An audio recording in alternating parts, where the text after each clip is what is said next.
रायरंगपुर सहरस्थ अधीनस्थ डीकेएमसी sports and cultural club आनुकूल 25तम वर्ष में Deepak Kumar memorial cricket tournament उद्घाटित हो जाए। सम्मानित अतिथि भाव ARTO सदीप पाइकराय और समाजसेवी सचिन अग्रवाल जोगदे क्रिकेट दल मान उत्साहित करते। सर्वमोट 10टी दल रायरंगपुर, बालेश्वर, केन्दुझर, खोर्धा, राउरकेला, बिलासपुर, रांची, NSC एकाडेमी, उत्तर प्रदेश और संबलपुर प्रमुख अंशग्रहण करम्पियर भाव दुर्गा प्रसाद पट्टनायक, छायाकांत द्विवेदी, स्कोरर भाव किरण मनोहर महांती, किसान मनोहर, कमेंटेटर भाव बाबू सिंह जोगदे।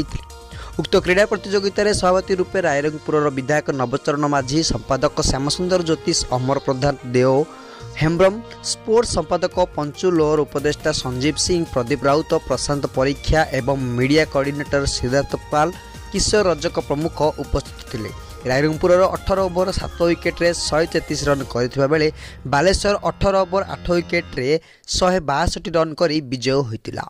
संतोष Singh man of the match होइतिले। तापर द्वितीय मैच बारिपद सहित केन्दुझर खेल होइतिला।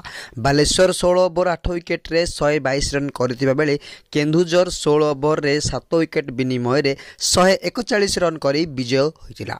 एथिरे Rituraj Mahanti man of the match होइतिले। एही क्रीड़ा प्रतियोगिता देखिबा पई स्थानीय तथा दूर दूरांतरू क्रीड़ा प्रेमी माने बहु संख्यारे जोग दैथिले। रायरंगपुररू श्यामनंद प्रधान रिपोर्ट, दिग्दर्शन न्यूज।